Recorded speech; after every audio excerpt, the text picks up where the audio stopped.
Yeah, the tight end position has so many guys down here at the bottom tier that could still very easily be the tight end 6, tight end 7, tight end 8 overall finisher that I'm not investing heavily in the position almost at all. All I'm saying is Colson Loveland, my guy, he's going to be right up there next to Bowers and McBride this time next year. Welcome back to the desk. Welcome back, baby. So, today we have tight ends for you. Let's just dive right into it. Top tier, pretty easy. I don't think there's any questions. Brock Bowers, Trey McBride. Yeah, these guys are the two proven 16-plus point per game guys. If you're in a tight end premium league especially, just really, really elite upside here. And I don't think anybody else is that close yet, at least not on a proven level. No, I don't think so either. Couple guys I think, you fast forward 1 year from now, it could be a part of that conversation, which I imagine is going to take us to our A tier. One of those in my mind is Colston Loveland. I also see Warren as a possibility, but I think we disagree there. Yeah, I see it as just Loveland alone in this A tier, and it's fine if you want to throw Warren in there. I think you could make a similar argument for both Harold Fannin and Tucker Kraft. Those four, to me, are the middle tier, but I prefer Loveland and Edge above the others just because of how explosive that offense is. Mm-hmm. In total, though, those 6 guys are all the tight ends, in my opinion, that are the top option on their own offense, and that's what puts them above pretty much everybody else in the conversation. Do you have anybody else that's sliding in above those 6? Above those 6, no. Okay. No, I think you summed it up well. It's their go-to guy.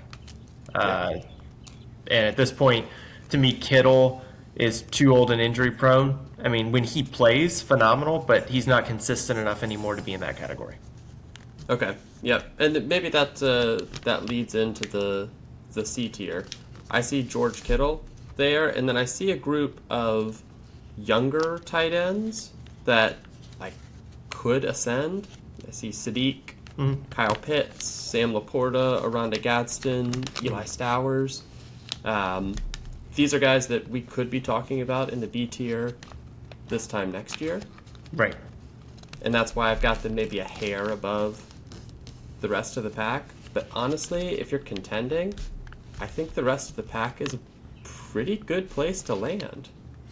Yeah, I mean, I had Johnson from the Saints last year as a 20-some-odd pick in a startup draft, and he ended at...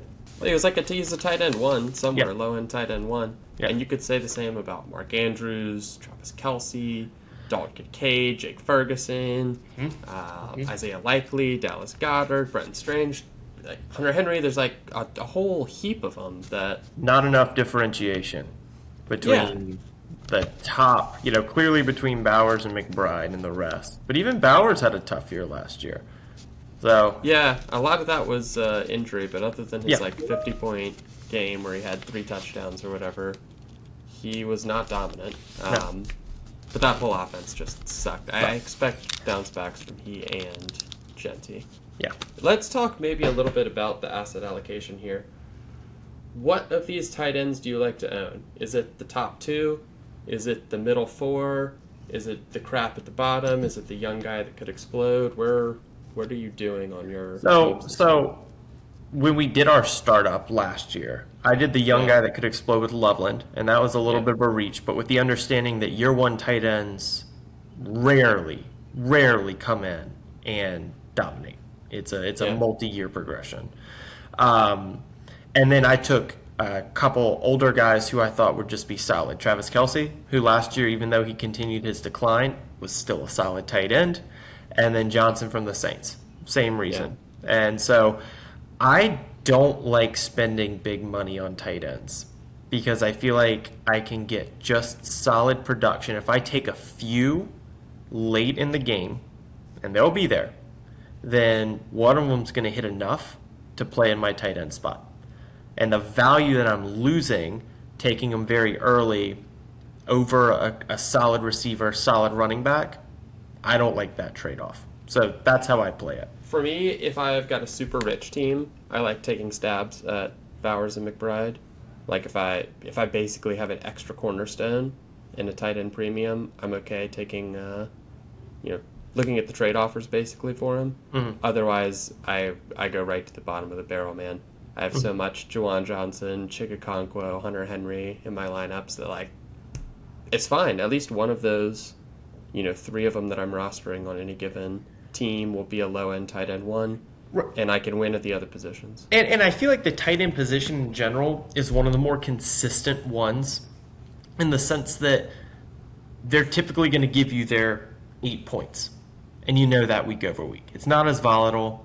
So if you take a couple later in the draft or you pick a couple just up in free agency or in trades, I'm not saying you have to play the week over week game of is Juwan Johnson going to have his week or not, or is Chig or is whoever. It's just like, well, I'm expecting Juwan Johnson to put up his 10 points, and some weeks he puts up 15 or 16, and I'm like, whoa, There it phenomenal. was. Yeah. So I like that about the tight end position in terms of volatility compared to some of the other ones too. Yeah. I don't hate if you're on a rebuild and you know you're on a rebuild, tucking in a Sadiq, a Stowers, some of the other rookies from this year like Jolly or Claire or Raritan, and just seeing like if they pull a Colston Loveland and you get a big value in.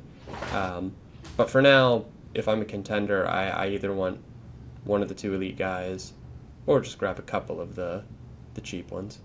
Oh, I don't mind that either. Just going with the understanding that I would be shocked if we go mid season right now and Kenyon Sadiq's one of the top tight ends. It Yeah, just true. doesn't True. happen that often where a rookie tight end comes in early in the year and does this thing. It took, I mean, Warren was a little bit of an anomaly.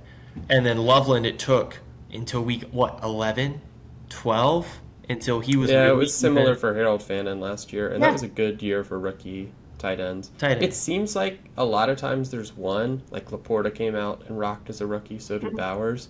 But Bowers was a super, super elite tight end prospect. I don't think either Stowers or Sadiq profile as like that guy, and neither of their situations is what like Bowers' was when he walked in. Stowers is coming in to Hertz behind Dallas Goddard, and Sadiq is going in. There's already Mason Taylor there. It's the Jets. They've got Brees. They've got Omar Cooper. They've got Garrett Wilson. It's going to be hard for him to emerge as a 30% target share guy that is just racking up points. Yeah. At least in that rookie season. They could have Arch Manning next year along with two new offensive linemen or whatever. It's a totally different story. Hey guys, thanks for making it to the end of the video. If you don't mind, like and subscribe below. And if you want a free roster review, check out the Google form in the description. Your team could be featured in one of our videos. See you in the next one.